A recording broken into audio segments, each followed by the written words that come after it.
Commissioner, this approach and the concept that we adopted, it's a tried and tested operational methodology that we use in many operations in the South African Police Service, which will include different disciplines, as I mentioned, with different capabilities, including intelligence and operational and investigative capabilities in that team, which is multidisciplinary, whose aim is to assist each other to speed up the work that needs to be done. Because ordinarily, you will have a detective working somewhere and the forensic person working somewhere and intelligence working somewhere. But we bring all these together under one central commander that is going to manage them and execute this task.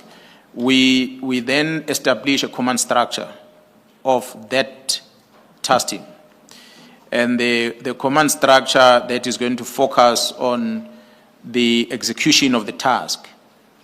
And after establishing that command structure, we then structure how the investigation is going to be conducted by establishing a central mission area, which we refer to as a mission area in the main, where the joint coordination of the operation is conducted under that commander.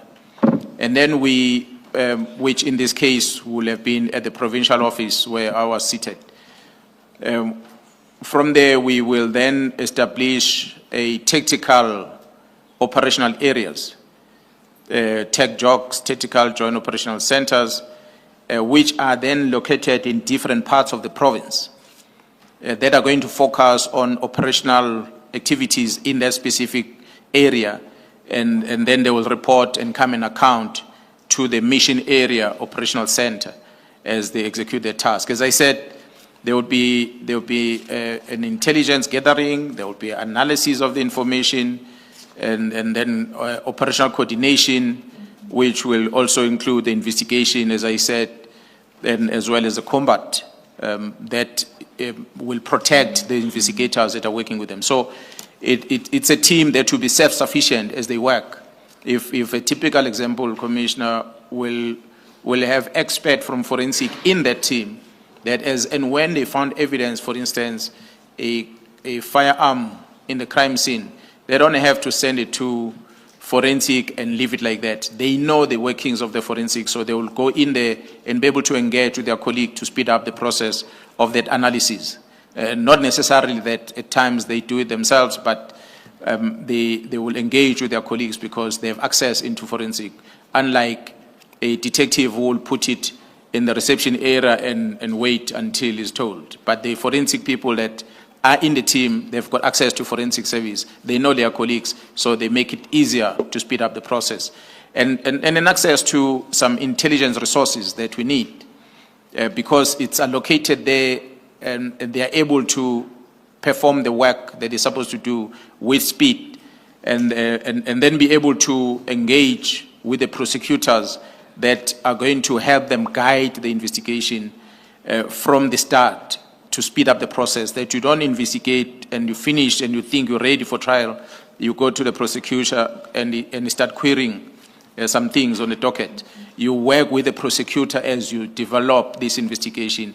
It gives you guidance in terms of what is required, and you go and collect that. So it is that coordination of the work that was the emphasis for this strategy to help us work, structured in that fashion at the technical side as well as the mission area side. So I hope I've covered everything. Yes, but midway that page, you list certain operational concepts which I think on their mere reading would sound like they are normal police concepts: intelligence gathering, analysis and coordination and the like.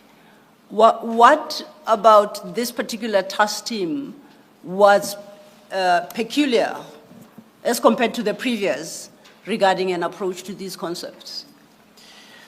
The difference is that we will have, Commissioner, as I said, with all these different disciplines coming together, and we have to group them. So we will have I will say different pillars of focus. There are those that are going to focus on information gathering and collection and analysis. And there are those that are going to focus on investigation, engaging closer with the prosecution and the likes. And there are those that are going to focus on combat. When we refer to combat and direction, are those that are doing arrest, takedown, doing searches, coordinate searches and the likes within the team, escorting of detainees from correctional centers to courts and so forth. And they have their own leg that they focus on. And then we also have the communication section that has to communicate the work that the team is doing so that we have a common message that goes out there. The compilation of the report that is presented to the executive, updating on the work that the team does, as we will be briefing the public from time to time. So we needed to have that pillar. So it was different pillars of this operation that we employed that help us to be able to do the job. You indicated earlier that a specific and separate budget was required for this exercise. And overleaf, still with the same document, from 144, page 144, you deal with the cost implications of the strategy. Would you like to highlight important aspects and how it was, the costing was undertaken and on what basis the estimation was made? We had to include this, as I said, Commissioner, earlier, that we needed to mobilize different disciplines. South African Police Service is not structured in KwaZulu-Natal. It is a national, one central South African Police Service. So therefore, if we have resources that are not there in KwaZulu-Natal, we have to source it from other provinces because it is one. For our purposes, do we really need this detail, advocates? If the commissioners are comfortable, not necessarily. It doesn't have to be a deep dive into that. There seems to be concurrence on the bench, Chair. Yes, Thank yes. you. Then I will turn over to, after you deal with the cost, from page 146 is a series of signatures. Could you then briefly talk to those signatures, explaining who appended their respective signature and for what purpose? Commissioner, there has been a rethink to my right. So perhaps the general should cover that detail. Perhaps we may apologies for that. That's quite all right, Chair. We'll strike a balance. It shall be in the briefest and most succinct manner, General, dealing with the cost implications of this particular strategy. Perhaps I think you should highlight the period for which the budget was intended, and you discuss it in that context. Okay. Commissioner, as I said, we developed this in June. Our intention was to start with this operational approach from the beginning of July, ending for the year, ending in December, end of December, which was a 6-month period. We wanted to deploy over 139 police officers during that period. So as I said earlier, Commissioner, that we will have wanted to bring other police officers that are not from KZN. Therefore, there's a cost associated with the accommodation, subsistence, and traveling allowances and so forth. We needed to get facilities for them to work from, some of them including, as I said, accommodation where they sleep. And we also needed to have other resources, computers, vehicles, and so forth, they needed to have to allow them to be able to work. Different disciplines are a responsibility of different Deputy National Commissioners, as we explained the structure earlier. So as we proposed this, we needed to make sure before the National Commissioner signs off that these Deputy National Commissioner have an insight of what we want to do, and they make their own recommendations to the National Commissioner in terms of the plan. So that's why you see the submission having been made by myself as a Provincial Commissioner. The first person that signed on there was the National Commissioner, the Deputy National Commissioner was responsible for policing at the time, Jaron Masimula, who is now a National Commissioner, but at that time he was responsible for the left block on the structure that I showed earlier on policing.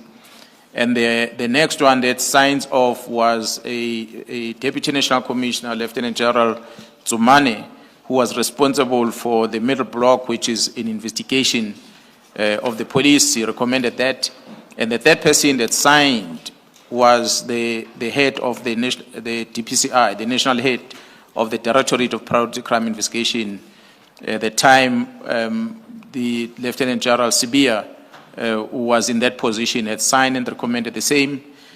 And we then had to get from the corporate side, where the budget was sourced from, a Deputy National Commissioner was responsible for asset and legal service, where we needed this resource from. General Vuma, Lieutenant General Vuma, has signed also the recommendation of this, which means all the deputies that have different roles in terms of supporting the team signed this application, and it was then approved by the National Commissioner for us to be able to do the work.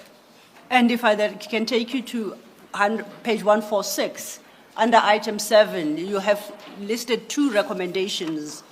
Would it be correct to interpret the signatures appended to be in support of the recommendations as set out in item 7? So if you could first read out those recommendations, and then you may respond to my question. Commissioner, in understanding the roles of all the people that we want them to approve, and as well as what we want to do as this team, was to implement the strategy to investigate and prosecute perpetrators of political-related cases. We needed that strategy to be approved first. That's why we'll need people that are responsible for the operational side of policing to satisfy themselves that is this going to achieve the results or the work that is expected.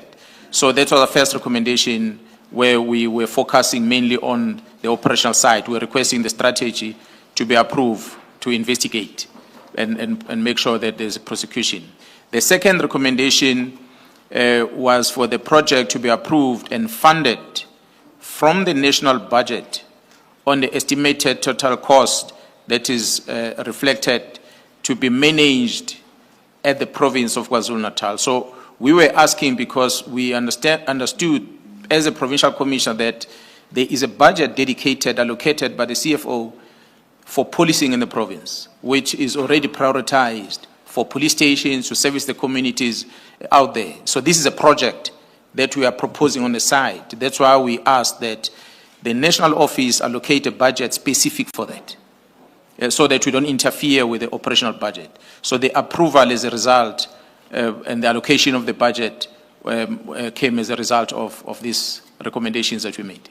So effectively, the approval then was for the establishment of this task team in the manner proposed in the plan, and that the cost, the operational cost of that task team would be met out of the national budget and not the KZN budget. Is that a correct interpretation? That is correct, Commissioner. The funding, the total funding of this political task team came from the national budget. But how it works in government, the cost center being a province of KwaZulu-Natal, the national office will move that money to KZN, but ring-fence for the project. So KZN province will not use that money for anything else except that project. So that's why we have to account on it from time to time. So we had 2 accounting in the province. Accounting on the normal budget is allocated for the running of the province on one side, and then we account on the project on the side. Okay. So now we are at a point where the plan is developed and costed and has been approved by all divisions, including the National Commissioner. What happens thereafter? And we are now at your paragraph 64. As I said, Commissioner, that the plan was approved, and this was presented to the IMC. You'll recall that, Commissioners, we said we submitted this and as early as in June to start this work in July. National Commission approved this thing on the 18th of June, and the work started beginning of July as it was envisaged. We had seen the IMCs in earlier before the work started. The IMCs came down to the province to come and monitor the work, whether is the work that has been done as we had promised them that we are going to develop something else. They came in September, where the National Commissioner then was also present, where the presentation of this framework, which was approved by the National Commissioner, was made to the IMCs, for the IMCs to be able to understand that which we had proposed and that which we are already doing in order to be able to meet the requests, the expectations of the Interministerial Committee. I understand from your statement then that as at the 13th of September 2018, the IMC supported the strategy and the approach as set out in the annexure under discussion. That is correct, Commissioner. The IMCs were quite happy with our approach and what the National Commissioner has approved and funded and the execution that was already taking place. I take it that the IMC, being a formal structure, would record its meetings and discussions in a formal document such as the minutes. Those are not attached to your statement to back up your claim that this approach was supported by the IMC. Would you like to inform the Commissioner why that is the case and whether those documents exist at all? Commissioner, the IMC, each time they came down to the province, they will have a secretariat that will be taking minutes of the presentation that are made to the IMC. And we'll hope perhaps if the commission will want to invite some of those individuals that are involved, they are free to do so. But I believe that at the office of the minister is a person who was Minister of Police, as a person who was the chairperson, and the secretariat came from that office. These minutes should be available for the commission to access. Do you know what is the security status of those minutes? They would most likely have been classified. To what level exactly on the classification, I'm not so sure, but they will definitely be classified so that they're not easily available. But if they are declassified, of course, the Commission will be able to access such minutes. For the record, I'll state that the process, the Secretariat and the evidence leader have started the process of declassification. A request has been put in. It's a number of minutes. And if and when that process of declassification is finalized, same shall be presented and submitted into evidence. To the extent that may become necessary, perhaps on General uMkhwanazi's return, he can then complete this point around the support by the IMC through this implementation stage. Thank you, Chair. You introduced thereafter another document from your paragraph 67. Could you tell us what, after this plan was accepted, what happened within the task team and its approach? Commissioner, I must indicate, as I said earlier, that my term in KZN as an acting provincial commissioner was for a year, 2018 to 2019. When we started in 2018, we had appointed different individuals to be responsible for the management of this team. I said earlier, commissioners, that in our operational approach, we needed to have the command structures that are solely dedicated to run that project. So the leader of that team at the time was a Major General Ramatswele, who was the person responsible, accounting to me, of course, as a provincial commissioner. And we had two individuals, which were brigadiers at the time, who are now generals, both of them, that were assisting this Major General Ramatswele to manage this project. But the one that I want to highlight in the main amongst the two brigadiers is the Lieutenant General Khumalo, who's now a head of crime intelligence as well.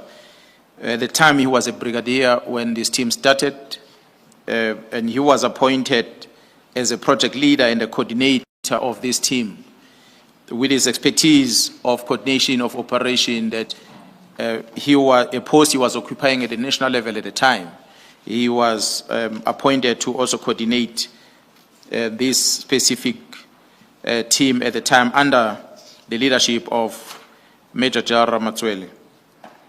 And I might just indicate, maybe pause there, Commissioner, indicate that Khumalo had landed in the province of KwaZulu-Natal at the time, deployed with myself to go and act in the province, but not for the task team specific.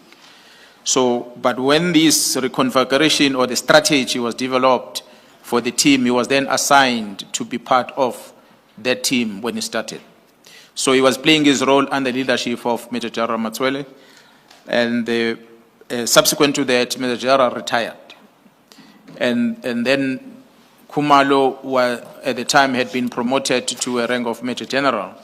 He was then given the responsibility to be the one who then assumed the role that Major General Matswele was performing of leading the team in the province. And of course, he would have been promoted after that to other ranks in the service during this running of this team throughout the project.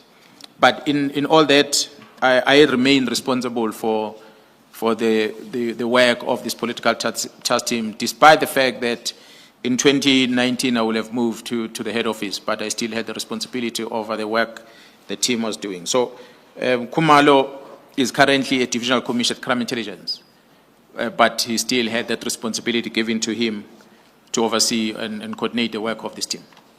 So then if I understand, the appointment to the task team is not dependent on the post occupied by the candidate. It is the candidate that is appointed to the task team who happens at that time to hold a particular position within SAPS. Is that a correct understanding on my part? That is correct, Commissioner. In the result that, with the example of General Khumalo, that even as he progresses through the ranks of the SAPS, until eventually he is then appointed divisional commissioner of crime intelligence based in Pretoria, that appointment to the task team is retained and he still discharges that duty. That is correct, Commissioner.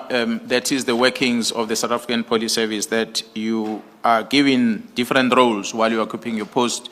Typical example is that Major General Matswele, who was there at the beginning, was stationed at the head office in Pretoria and had his responsibility at the Detective Service Division.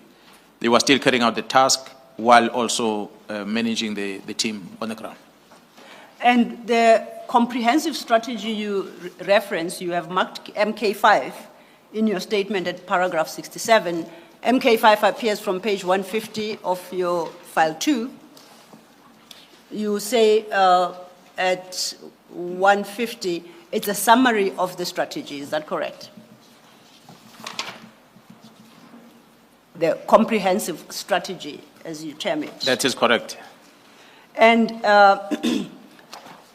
is there anything you would like to highlight about this comprehensive strategy? I take it that it is an improved version of the original plan that we spent some time discussing, that was approved by the IMC. Am I correct? That is correct. Any specific highlights that you would like to make in respect of this document without necessarily going through it page by page? The highlight that I want to bring to the attention of the commissioners is that, as you're going to be seeing on this document, specifically, I think page 157, you'll notice that even on the document itself, it's got two badges that are reflected there, the one of the South African Police Service, as well as the one of the National Prosecuting Authority. So it then became a joint effort as we put this strategy together, that you could see it is no longer the South African Police operating alone. It is now a a joint operation to execute this task, and in order to make sure that that which is expected by the IMC is realized. And I see at your page 157, it's an organogram. You have on the one hand, we hope to be able to project. On the one side, we have Major General S.D. Khumalo, and what appears to be his counterpart, Advocate E. Zungu, and designation given is ADPP. The head of the NPA in the province, KwaZulu-Natal, was acting at the time, and that was Advocate Zungu, who was the head of the prosecution, who since she is now Advocate Harrison, and she is now not acting but a full-time director of the public prosecution in the province. So she was occupying that position and coordinating with the team and making sure that whatever that is done by the team is coordinated between the two. So then, to your left, under Advocate Zungu and those blue boxes, is that the contingent from the office of the DPP? You have Advocate Govender, Advocate Ramopa. On the right side. On the right side, that's right, yeah, right side. So. Yes, that is true, Commissioners. What you see below Khumalo and Zungu, it's a team from the police as well as the prosecution that work together in carrying out this task. And is this the integration you speak of when you describe the political killings task team as an integrated multidisciplinary unit? That is correct, and that is what the IMC were expecting. That's what the IMC was expecting. You indicated in your first plan, MK4, that you had requested and you had recommended, and it was approved, a budget for the task team. That was, however, for a specific period in 2018. Could you highlight how, since then, the task team has been funded and from which sources? Commissioner, the team has been funded periodically. Each time we make submission on annual basis, and we envisage that maybe the work that they are doing will most likely be concluded at a specific time. That's why we'll project the operational times. And unfortunately, the workload keep on increasing. And the successes of the team demanded that there's a continuation. That is why our initial request that we requested that this fund be coming from the national office dedicated specifically for this project continues. So each time we make a new submission, we request the new funding, and the funding is allocated and the team continues. Ever since the inception, that's how it's been functioning. It has never touched the budget of provinces or specific units, but it was a specific allocated budget for the team. You say you make submissions and you seek approval from who? Who do you make the submissions to? Whose approval do you seek? It's always a national commission that will approve the operations of this nature in the South African Police Service. So the different levels, which will include critical, the Chief Financial Officer of the South African Police Service, who must then indicate the availability of funds. At times, we'll get funds not exactly as we ask for. We will ask for 1 rand, they give us 50 cents, typical example. But the CFO has to indicate to the National Commission that there is money available to carry out, to finance this project for this period before the National Commission can approve that. And is this process of seeking approval, is it a formal process in a sense that it's reflected in formal documentation of SAPS, or all it takes is a call from yourself as a provincial commissioner to the national commissioner? How does it work?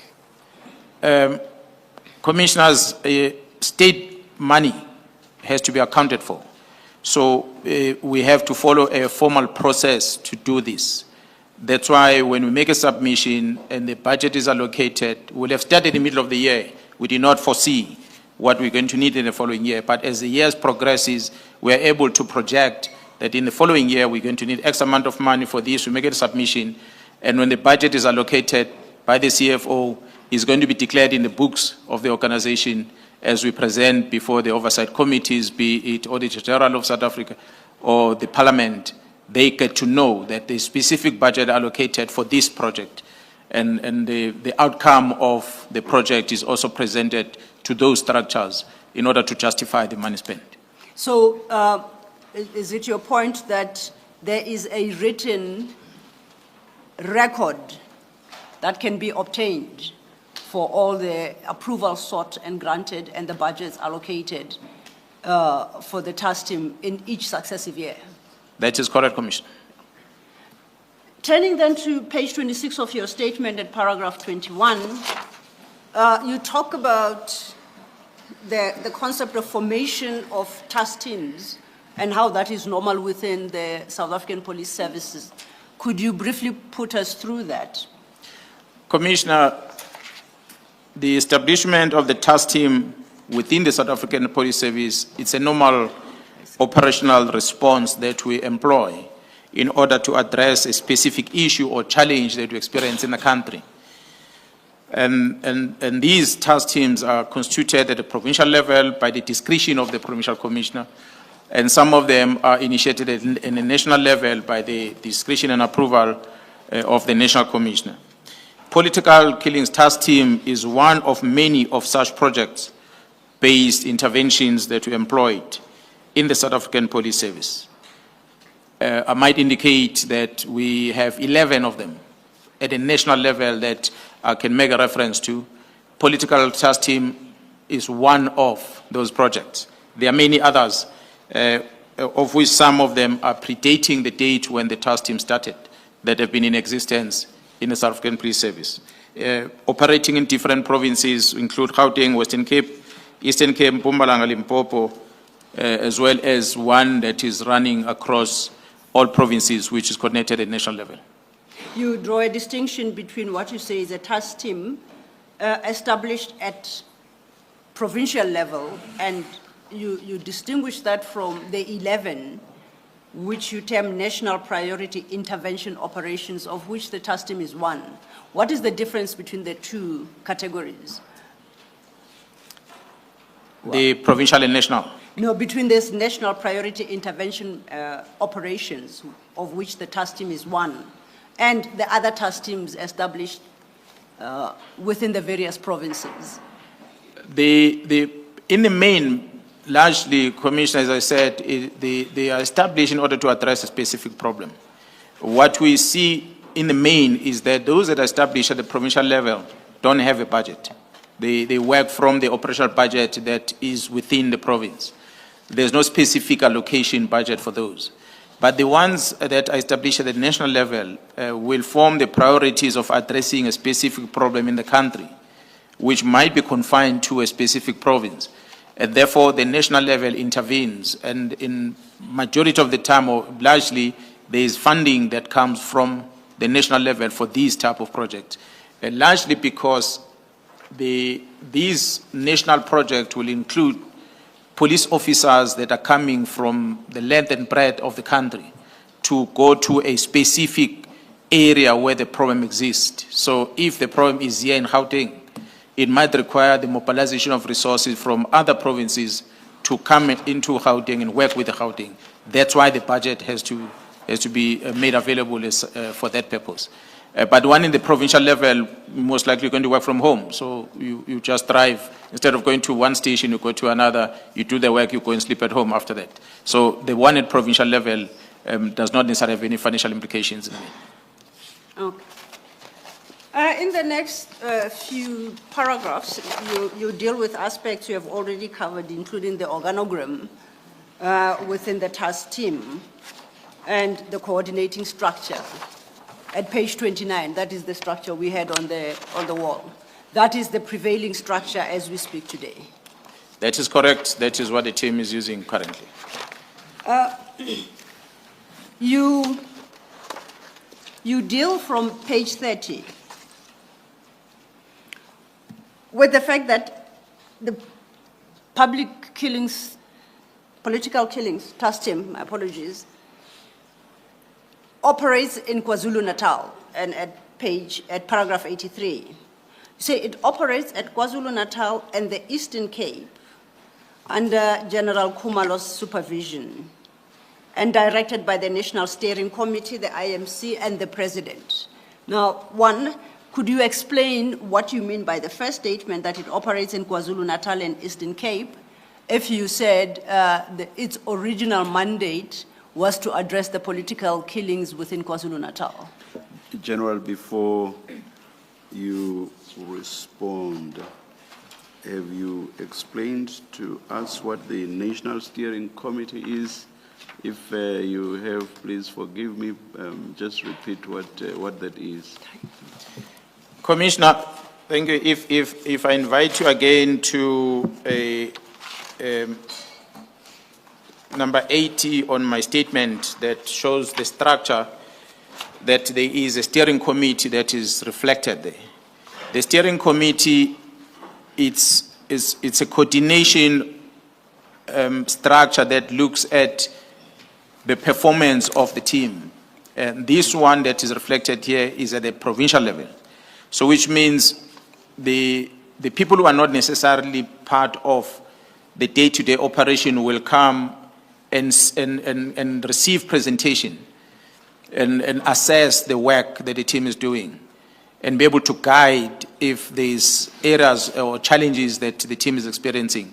So at the provincial level is reflected, we have that, as well as at national level, we had a similar thing, as I had indicated earlier on approvals, that will have these deputy national commissioners, including the head of DPCI, who will be signing on the project. So they at the national level will also form a committee that will look at that, because the report must land on the desk of the head of these institutions that are involved, be it the National Director of Public Prosecution and the National Commissioner, Commissioner of Correctional Services, the DG at SSA, Chief of the Defense, and all those entities that falls part of the cluster will receive that presentation before it's presented to the IMC. So that's basically what the steering committees are doing. Now Okay. you may respond to the question that was asked by the evidence leader. Thank you so much. Commissioner, the political killings task team is referred to all the time as a KwaZulu-Natal political killings task team. It was established, as I said, by the National Commission of Province KwaZulu-Natal and supported by the IMC. I think as a result of how they land in the Eastern Cape, it was a result of their good performance. You will see the success rate that this team have achieved, which then caused a problem for themselves, because then the state president had received complaining about incidents that had happened at Fort Hare University in the Eastern Cape, where there seems to have been challenges with regard to the investigation of those incidents that were happening at that university. And there was a direction that this team must also take responsibility on investigating those cases. That's how they landed in the Eastern Cape.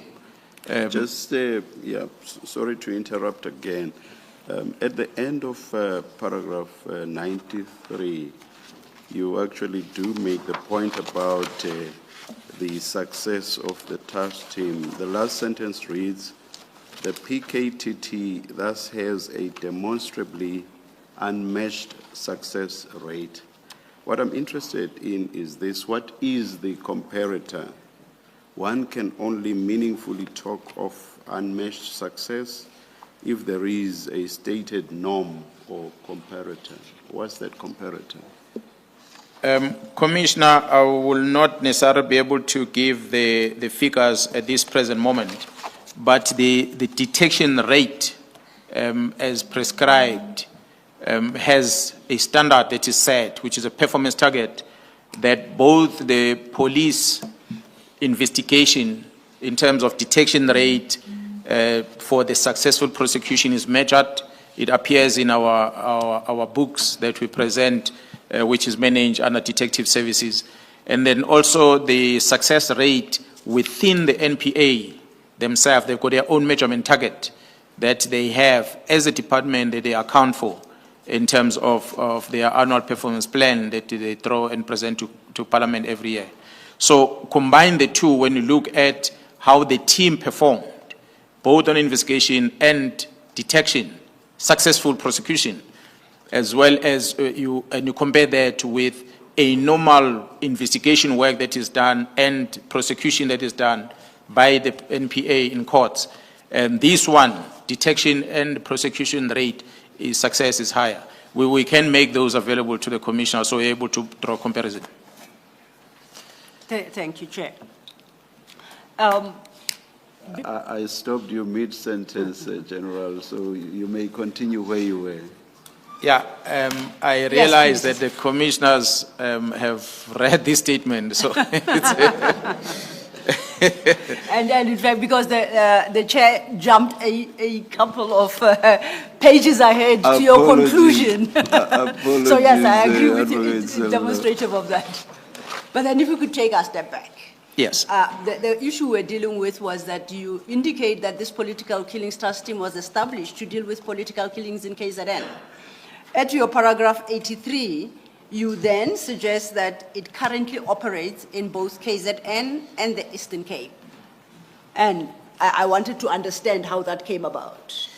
As I said, the task team was established and it accounts to the steering committees. So when the direction came that they must go to the Eastern Cape, it will have came through the normal channel, a project leader getting a directive from the steering committee that will have received this directive from the IMC. The IMC will have been requested by the president to see to it that a similar intervention is done in the Eastern Cape. So the IMC felt instead of creating something new, we already have something that looks to be working. They approached the National Commissioner or the National Steering Committee to say, can we move this thing over there and see how it can work? And that's why the National Commissioner and the Steering Committee agreed that they are going to direct a project leader to move over there and be able to assist in the Eastern Cape. Okay. From paragraph 85, you deal with what you term successes of the PKTT. The next couple of pages reflect quite a lot of statistics. Not inviting you to go into the statistics themselves. I think you have persuaded the chair as to the successes of the PKTT. But the issue I would like you to highlight, and I'll take you like paragraph to paragraph. Starting then at paragraph 87, you indicate that from 2018 to date, the task team has been assigned responsibility for approximately 612 dockets. So that's over a span of more than 5 years, about 7 years. It is your description of the dockets set out in paragraph 87 I would like you to spend some time on.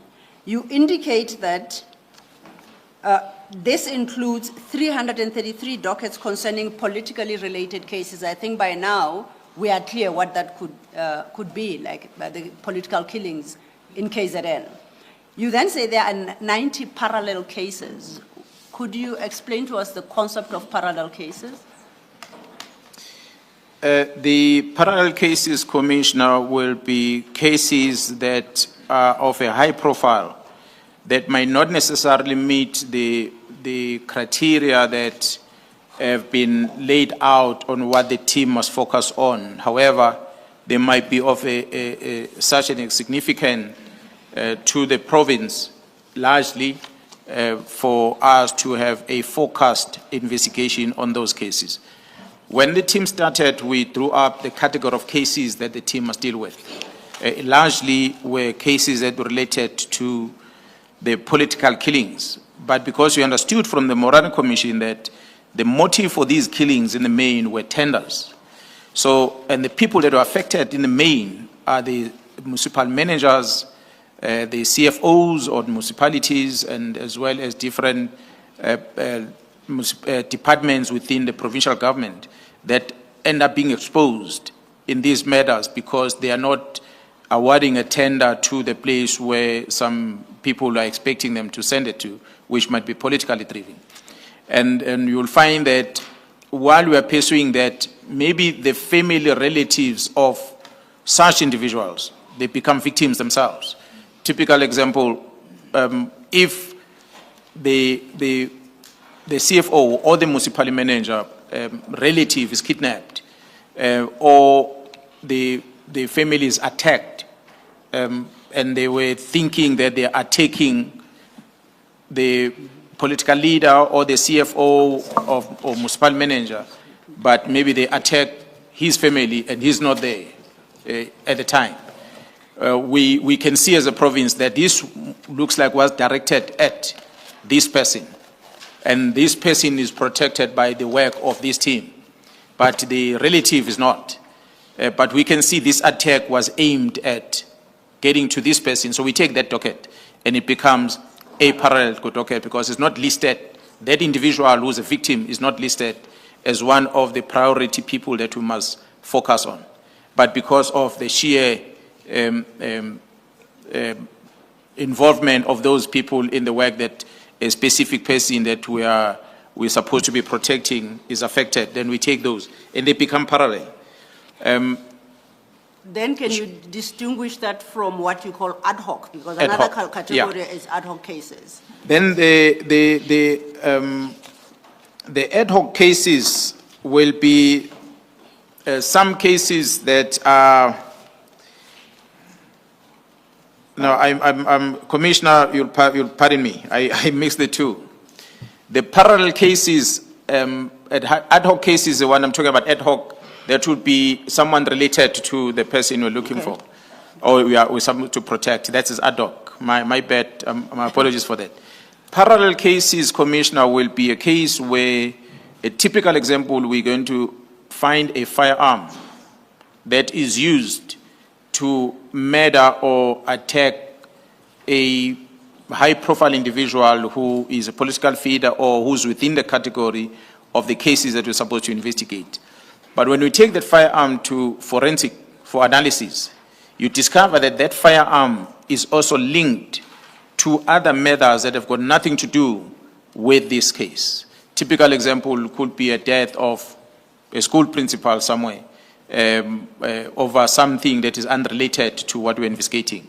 But because we now have a firearm and the likelihood is that the suspect that we have on this case and the weapon used is also undergoing another case elsewhere.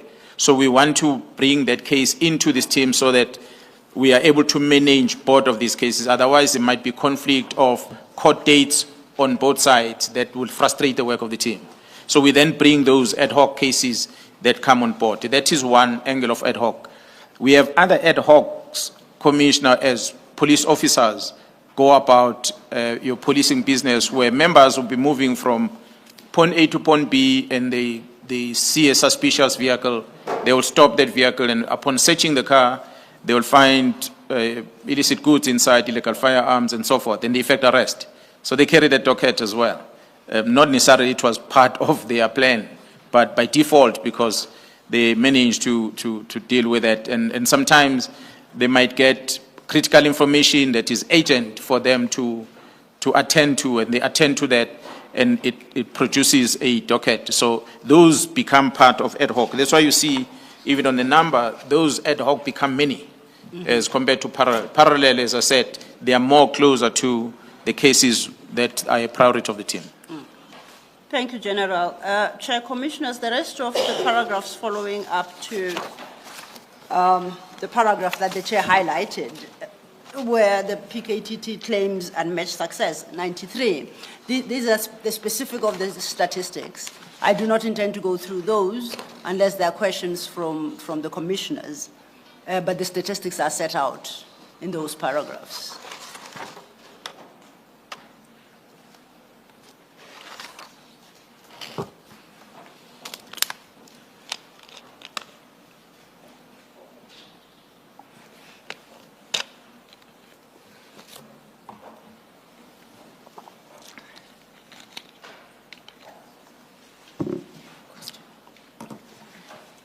Evidence Leader Sillo. Yes, Commissioner. Can the General just complete the picture for us in relation to paragraph 87? 87. What is 87? Yes. On page 31. University of Fort Hare and the traditional leader investigations. What are those? You understood the question, General. Just to point out, these will be dealt with in greater detail later, but I think, no, for purposes of Commissioner Khumalo's question, let's complete that scene because they are referred to in the same paragraph. We've dealt with parallel cases, we've dealt with ad hoc, but in that paragraph as well speaks of 18 University of Fort Hare cases and 51 traditional leaders investigations. So could you briefly explain to us what is meant by 18 University of Fort Hare cases and how they come to be part of the task team mandate, as well as the 51 traditional leaders investigations? Thank you, Commissioner. The Commissioner did take us to the last sentence on paragraph 93, which reads that the political task team killings task team thus has a demonstrably unmatched success rate. It is this success that brings about these interventions, as we had reflected also on paragraph 83. When the crisis is observed at a particular area by the executive authority, and a request is then made for the intervention in that front. So in this case, I did indicate that previously how the team landed in the Eastern Cape, specifically at University of Fort Hare. That's why you see the total number of cases that the team has been dealing with at Fort Hare University, 18 in total, which was mainly also murders, attempted murders as a result of corruption within the university. The request as a result of the pressure from the traditional leadership that themselves were experiencing attacks largely in KwaZulu-Natal province. That influence, I believe, the President of the Republic to approach the executive IMC in order to direct them to also pay special attention on this incident that not only affecting political leaders, but also affecting traditional leaders, specifically in KwaZulu-Natal province. So as a result, through the IMC and the steering committee, the team was then given the responsibility to also investigate cases that are involving the attacks and deaths of traditional leaders in our province of KwaZulu-Natal. So that's why you see the total 51, which was also in addition to the work of the team. So in essence, the original mandate of the political killings task team, as I understand you, was expanded to include the two issues you speak of, the University of Fort Hare and traditional leaders. That is correct. Can you indicate for the record who extended that mandate? So it's a mandate that to be directed by the IMC after approaching the steering committee, and then the steering committee through the National Commissioner will then direct the team to take over that responsibility. And just for, I guess, my own edification to conclude, particularly in the Eastern Cape, the mandate, so far as Eastern Cape is concerned, the extension of the mandate is specifically to the University of Fort Hare cases, such that once completed, the political killings task team would not have a role in the Eastern Cape. That is correct. I must indicate, Commissioner, that the team being moved from KZN to focus on the Eastern Cape, it did not necessarily mean that there is a complete new budget that is allocated for that purpose. So they had to do that work with the same budget that we did not plan for originally, that we planned to do the work in KZN, but they use the same budget to also move to the Eastern Cape to do the work. Thank you, General. Chair, I see my junior points out that it's 13, it's 2 after 13. The issue, I was hoping to finish this particular topic so I can start a new one at 2 o'clock, but that would eat into your lunch and perhaps on the first day it's uncalled for. Are you able to estimate how long you will 3 minutes. take with it? 3 minutes, Chair. Thank you. Only if it is 3 minutes. 3 minutes. Then if we could just conclude on this topic, because the next main one will be dealing with touches on other issues. I want to refer you to paragraph 96, page 35 of your statement, and together with paragraph 98. My question is, what is the status in terms of the approvals thus far granted? What was the status of the political killings task team in the financial year 2024-2025? And what is the current status in the year 2025 to 2026? I ask that question mindful of the minister's letter of the 31st of December 2024, which we'll be engaging with. I'm asking from the perspective of submissions and seeking approval for the continuation of the mandate of the task team. So if we could start then with 96 and you explain to the commission what the status was then at the time that the approval was sought and what the status is now, and that would be at paragraph 98.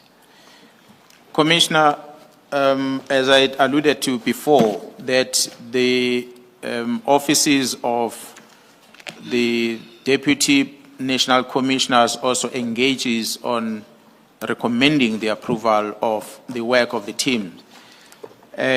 Last year, on the 16th of April, through the submission that was made for the political killings task team to continue with its work in KwaZulu-Natal for the period of 12 months, which was a financial year, and also to request the approval of the budget for that purpose, and also recommending that we retain Lieutenant General Khumalo, despite the fact that he is now appointed as a Divisional Commissioner of Crime Intelligence, but retain him to coordinate, to project lead or project manage this political killings task team.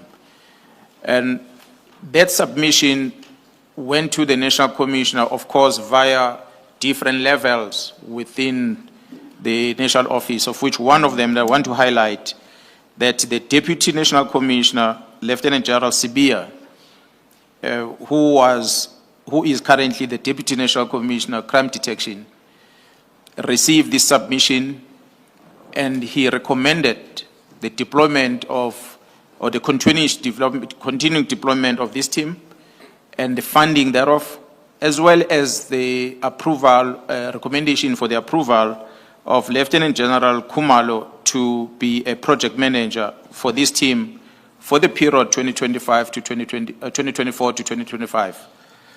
And this submission was made to the National Commissioner via the CFO, who allocated the funds, and the National Commissioner approved as such. So an approval was granted in April last year, which an approval will have lasted until the end of the financial year, which is March 2025.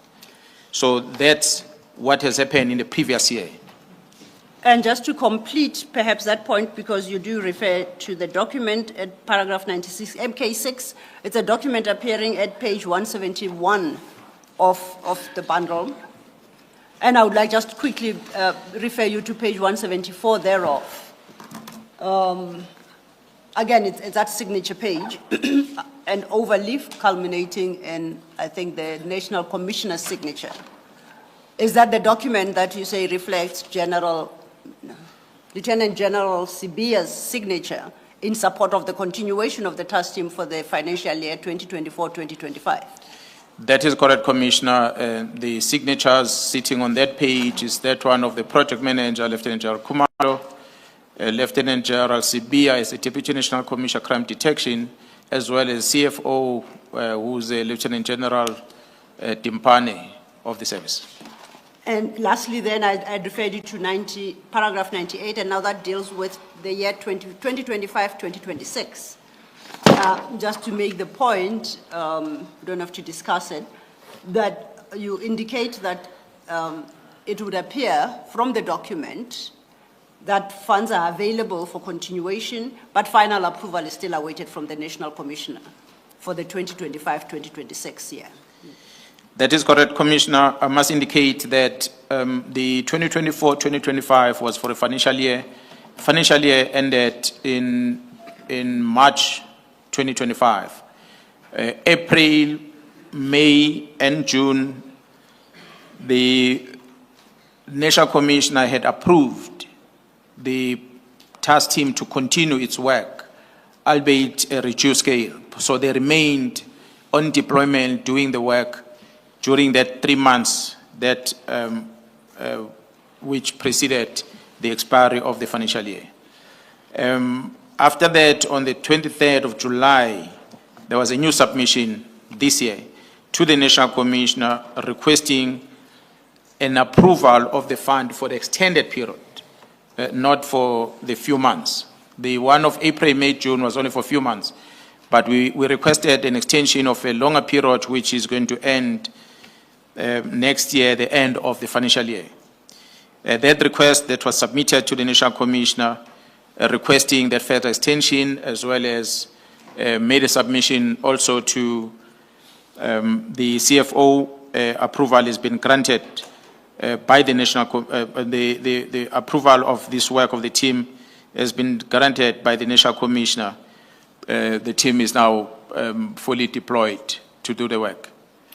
But with reference to paragraph 98, your conclusion is that the final approval by the National Commissioner is awaited for the year, for the remainder of the financial year 2025-2026. Is that correct?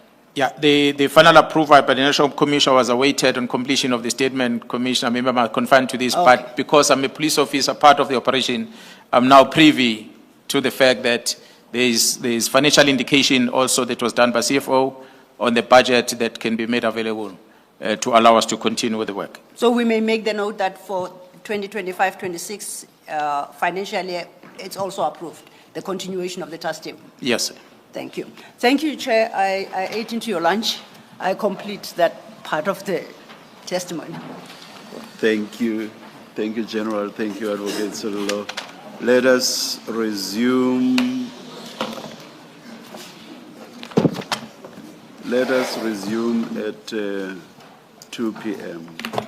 Thank you, Chair. Thank you.